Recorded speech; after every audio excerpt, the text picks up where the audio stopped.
ದಿಲ್ಲಿಯಲ್ಲಿ ರಾಜಕೀಯ ಭೂಕಂಪ, ರಾಜೀನಾಮೆ ಹೆಸರಲ್ಲಿ ಎಲೆಕ್ಷನ್ ಕಹಳೆ, ಬಿಜೆಪಿಗೆ ಚೆಕ್ ಮೇಟ್ ಕೊಟ್ರ ಕೇಜ್ರಿವಾಲ್. ನಮಸ್ಕಾರ ಸ್ನೇಹಿತರೆ, ಮಸ್ತ್ಮಗ.comಗೆ ಸ್ವಾಗತ. ನಾನು ಅಮರ್ ಪ್ರಸಾದ್.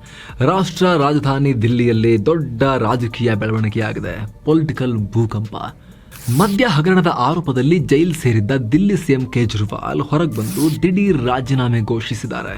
ಚುನಾವಣೆಗೆ 5 ತಿಂಗಳಿರ್ಬೇಕಾದ್ರೇನೆ ನನಗೆ ಜನ ಸರ್ಟಿಫಿಕೇಟ್ ಕೊಡ್ಲಿ, ನಾನು ಜನರ ಹತ್ರ ಹೋಗ್ತೀನಿ ಅಂತ ಅವಧಿ ಪೂರ್ವ ಚುನಾವಣೆಗೆ ಕರೆ ಕೊಟ್ಟಿದ್ದಾರೆ. ಅಷ್ಟು ಮಾತ್ರ ಅಲ್ಲ, ತನ್ನ ಬದಲು ಹೊಸ ಸಿಎಂ ಬರ್ತಾರೆ ಅಂತ ಹೇಳಿದ್ದಾರೆ.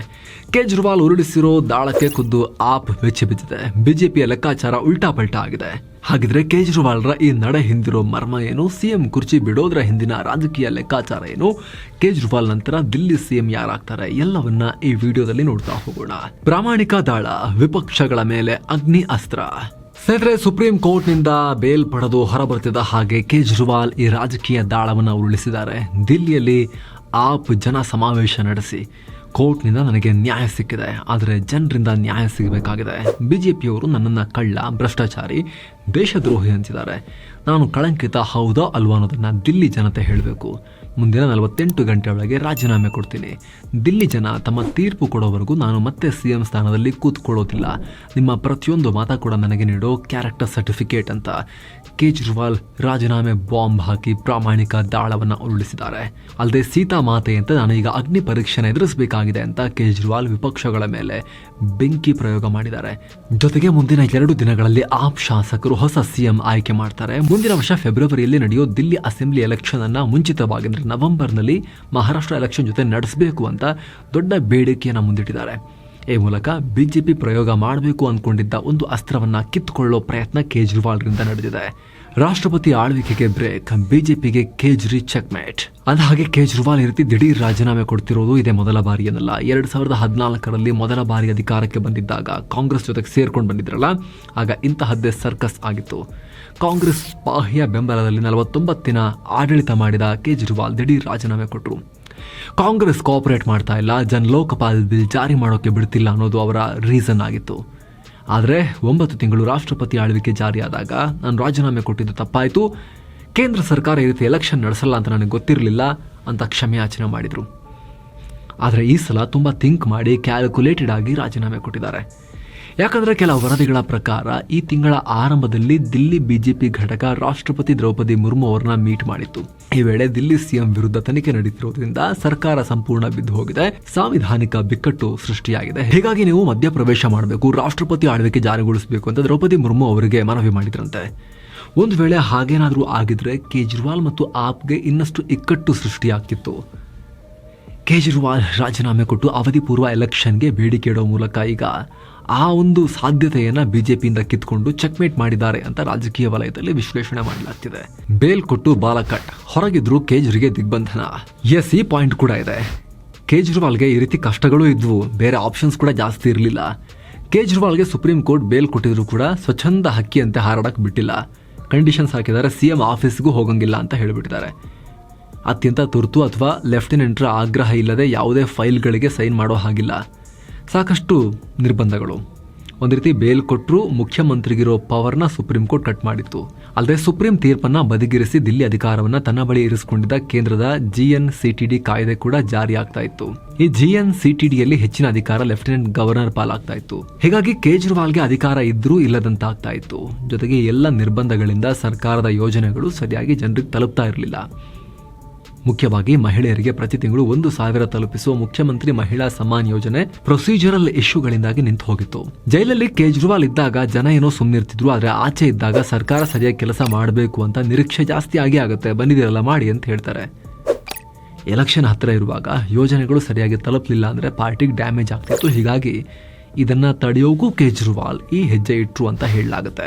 ಅನುಕಂಪದ ಅಲೆ, ವೈಯಕ್ತಿಕ ವರ್ಚಸ್ಸು ಪಣಕ್ಕೆ. ಅನುಕಂಪದ ಲಾಭವನ್ನ ಪಡ್ಕೊಳ್ಳೋ ಲೆಕ್ಕಾಚಾರ ಕೂಡ ಇರುತ್ತೆ. ನಿರಂತರ ಆರೋಪ, ಕೇಂದ್ರ ಸರ್ಕಾರ, ಲೆಫ್ಟಿನೆಂಟ್ ಗವರ್ನರ್ ಕೊಡೋ ಕಾಟ, ಇದೆಲ್ಲ ಸೇರಿದ ಹಾಗೆ ಜೈಲು ವಾಸದ ಬಳಿಕ ಕೇಜ್ರಿವಾಲ್ ಬಗ್ಗೆ ಅನುಕಂಪದ ಅಲೆ ಒಂದಷ್ಟು ಮಟ್ಟಿಗೆ ಇದ್ದೇ ಇರುತ್ತೆ, ಅಟ್ಲೀಸ್ಟ್ ಅವರ ಬೆಂಬಲಿಗರ ವಲಯದಲ್ಲಿ.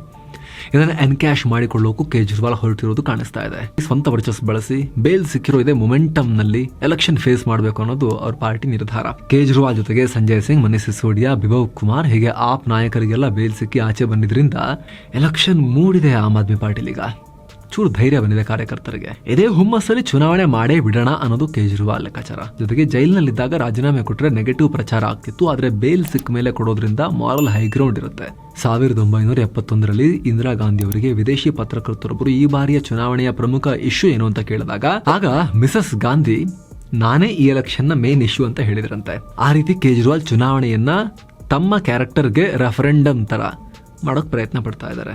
ಸಿಎಂ ಆಗಿ ಎಲೆಕ್ಷನ್ ಫೇಸ್ ಮಾಡಿದ್ರೆ ಎಲ್ಲಾ ಕಡೆ ಮದ್ಯ ಹಗರಣನೇ ಪ್ರಮುಖ ವಿಚಾರ ಆಗ್ತಿತ್ತು. ಆದ್ರೆ ಈಗ ವಿಪಕ್ಷಗಳು ಮದ್ಯದ ಅಸ್ತ್ರ ಎತ್ತಿದ್ರೆ ಜನ ತೀರ್ಮಾನ ಮಾಡ್ತಾರೆ, ನಾನು ಎಳೆದಿದ್ದೀನಿ, ನಾ ಎಲ್ಲಿ ಸಿಎಂ ಆಗಿದ್ದೀನಿ, ಬೇರೆಯವ್ರಿಗೆ ಕೊಟ್ಟಿದ್ದೀನಲ್ಲ ಕ್ಲೀನ್ ಇರೋರಿಗೆ ಅಂತ ಹೇಳ್ಬೋದು ಅವರು. ಈ ಮೂಲಕ ಮದ್ಯ ಹಗರಣ ಪ್ರಕರಣಕ್ಕೆ ಪೊಲಿಟಿಕಲ್ ಬ್ಯಾಟಲ್ ಗ್ರೌಂಡ್ ನಲ್ಲಿ ಅಷ್ಟೊಂದು ಕಿಮ್ಮತ್ ಸಿಗಬಾರದು, ಆ ರೀತಿ ನೋಡ್ಕೊಳ್ಳೋಕೆ ಪ್ರಯತ್ನ ಪಡ್ತಿದ್ದಾರೆ. ಒಂದು ವೇಳೆ ಎಲೆಕ್ಷನ್ ಅಲ್ಲಿ ಗೆದ್ದು ಬಿಟ್ರೆ ಬಿಜೆಪಿ ಕೇಸ್ ಇಟ್ಕೊಂಡು ನನ್ನನ್ನ ಏನೂ ಮಾಡಕ್ಕಾಗಲ್ಲ, ನೋಡ್ರಿ ಜನ ಹೆಂಗ್ ಮತ್ತೆ ಓಟ್ ಹಾಕಿದ್ರು ನನಗೆ ನಿಮ್ ಮುಖಕ್ಕೆ ಅಂತ ಹೇಳ್ದಂಗಾಗುತ್ತೆ ಅನ್ನೋದು ಕೂಡ ಕೇಜ್ರಿವಾಲ್ ಪ್ಲಾನ್. ಕೇಜ್ರಿವಾಲ್ ಸಿಸೋಡಿಯಾ ಎಲ್ಲರೂ ಫ್ರೀ ಆಗೋದ್ರಿಂದ ಮುಂದಿನ ಹರಿಯಾಣ ಎಲೆಕ್ಷನ್ ಕೂಡ ಇಂಪಾರ್ಟೆಂಟ್ ಆಮ್ ಆದ್ಮಿ ಪಾರ್ಟಿಗೆ. ಅಲ್ಲಿಗೂ ಕೂಡ ಅವರು ಫೋಕಸ್ ಮಾಡಬಹುದು, ಮುಖ್ಯಮಂತ್ರಿ ಸ್ಥಾನದಿಂದ ಸರ್ಕಾರದ ಜವಾಬ್ದಾರಿಗಳಿಂದ ಸ್ವಲ್ಪ ರಿಲೀವ್ ಆದ್ರೆ ಅನ್ನೋ ಲೆಕ್ಕಾಚಾರ ಕೂಡ ಇದೆ. ಆದ್ರೆ ದಿಲ್ಲಿ ವಿಧಾನಸಭೆಗೆ ಇನ್ನು 5 ತಿಂಗಳು ಅವಧಿ ಇದೆ. 2025 ಫೆಬ್ರವರಿಯಲ್ಲಿ ಮುಗಿಯೋದು. ಹೀಗಾಗಿ ದಿಲ್ಲಿ ಹಂಗಾಮಿ ಸಿಎಂ ಗೆ ಯಾರಾಗ್ತಾರೆ ಅನ್ನೋ ಪ್ರಶ್ನೆ ಇದೆ. ಸಾಮಾನ್ಯವಾಗಿ ಕೇಜ್ರಿವಾಲ್ ಇಲ್ಲ ಅಂದ್ರೆ ಸಿಸೋಡಿಯಾ ಸಿಎಂ ಆಗ್ತಾರೆ ಅಂತ ಕಣ್ಣು ಮುಚ್ಕೊಂಡು ಹೇಳ್ಬೋದಾಗಿತ್ತು. ಆದ್ರೆ ಕೇಜ್ರಿವಾಲ್ಗಿರೋ ಸಮಸ್ಯೆ ಸಿಸೋಡಿಯಾಗೂ ಇದೆ. ಅವರು ಕೂಡ ಇದೇ ಕೇಸಲ್ಲಿ ಜೈಲಿಗೆ ಹೋಗಿ ಜಾಮೀನ್ ಮೇಲೆ ಹೊರಗಡೆ ಇದ್ದಾರೆ. ಅವರು ಕೂಡ ನನಗೆ ಜನ ಸರ್ಟಿಫಿಕೇಟ್ ಕೊಡ್ಲಿ, ಜನರ ಮುಂದೆ ಹೋಗ್ತೀನಿ ಅಂತ ಹೇಳ್ತಿದ್ದಾರೆ. ಆತಿಶಿ ಕೇಜ್ರಿವಾಲ್ ಪತ್ನಿ ದಿಲ್ಲಿ ಸಿಎಂ ಸ್ಥಾನಕ್ಕೆ ಮಹಿಳಾ ಕೋಟ. ಇವು ಮುಂಚೂಣಿ ಹೆಸರುಗಳು. ದಿಲ್ಲಿ ಶಿಕ್ಷಣ ಮಂತ್ರಿ ಆತಿಶಿ ಮರ್ಲೇನಾ ಅವರದು.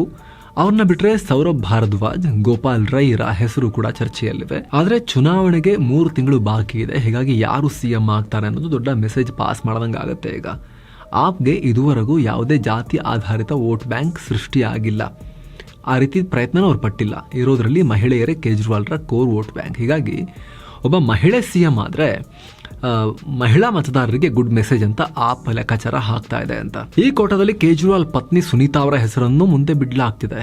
ಆದರೆ ಅವರೇನಾದರೂ ಸಿಎಂ ಆದರೆ ಮತ್ತೆ ಫ್ಯಾಮಿಲಿ ಪಾಲಿಟಿಕ್ಸ್ ನ ಕಳಂಕ ಅಂಟಿಸ್ಕೋಬೇಕಾಗುತ್ತೆ. ಹೀಗಾಗಿ ಆತಿಶಿ ಅವರೇ ದಿಲ್ಲಿಯ ಮುಂದಿನ ಸಿಎಂ ಆಗ್ಬೋದು ಅಂತ ಹೇಳ್ತಿದ್ದಾರೆ. ಕೇಜ್ರಿವಾಲ್ಗೂ ಆತಿಶಿ ಅವರೇ ಫೇವರೇಟ್ ಆಗಿದ್ರು. ಇದೇ ಕಾರಣಕ್ಕೆ ಅವರು ಜೈಲಿನಲ್ಲಿದ್ದಾಗ ಇಡೀ ಸರ್ಕಾರವನ್ನ ಆತಿಶಿ ನಡೆಸ್ತಾ ಇದ್ರು.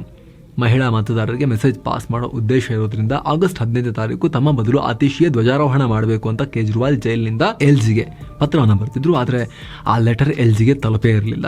ತಲುಪಲಿಲ್ವೋ ಅಥವಾ ತಲುಪಲೇ ಇಲ್ಲ ಅನ್ನೋ ರೀತಿಯಲ್ಲಿ ಮಾಡಲಾಯಿತು, ಅದು ಬೇರೆ ವಿಚಾರ. ಆದ್ರೆ ಕಡೆಯಲ್ಲಿ ದಿಲ್ಲಿ ಗೃಹ ಮಂತ್ರಿ ಕೈಲಾಶ್ ಗೆಹ್ಲೋಟ್ರನ್ನ ಧ್ವಜಾರೋಹಣಕ್ಕೆ ನಾಮಿನೇಟ್ ಮಾಡಿದ್ರು ಎಲ್ಜಿ. ಹೀಗಾಗಿ ಎಲ್ಲ ಆಂಗಲ್ ನಿಂದಲೂ ಆತಿಶಿಯೇ ಮುಖ್ಯಮಂತ್ರಿಯಾಗೋ ಹಾಗೆ ಸದ್ಯಕ್ಕೆ ಕಾಣಿಸ್ತಾ ಇದ್ದಾರೆ. ಬಟ್ ಸ್ಪಷ್ಟ ಇಲ್ಲ ಕೇಜ್ರಿವಾಲ್ ತಲೆಯಲ್ಲಿ ಏನು ಓಡ್ತಾ ಇದೆ ಅಂತ. ಶಾಸಕರು ಆಯ್ಕೆ ಮಾಡ್ತಾರೆ ಅಂತ ಹೇಳಿದ್ರೆ ಅದೆಲ್ಲ ಕತೆ ಹೇಳ್ತಿದ್ದಾರೆ ಕೇಜ್ರಿವಾಲ್ ವಿಲ್ ಡಿಸೈಡ್ ಯಾರಾಗ್ತಾರೆ ಮುಂದಿನ ಸಿಎಂ ಅನ್ನೋದು. ಅದಂತೂ ಕ್ಲಿಯರ್, ಡಿಸೈಡ್ ಮಾಡಿ ಆಗಿರುತ್ತೆ, ಇನ್ನು ಹೇಳೋದಷ್ಟೇ ಬಾಕಿ. ನೋಡೋಣ, ವೆರಿ ಸೂನ್ ಅದು ಆಚೆ ಬರುತ್ತೆ. Thank you so much. ಮತ್ತೆ ಭೇಟಿ ಆಗ್ತಿರೋಣ. ನಮಸ್ತೆ.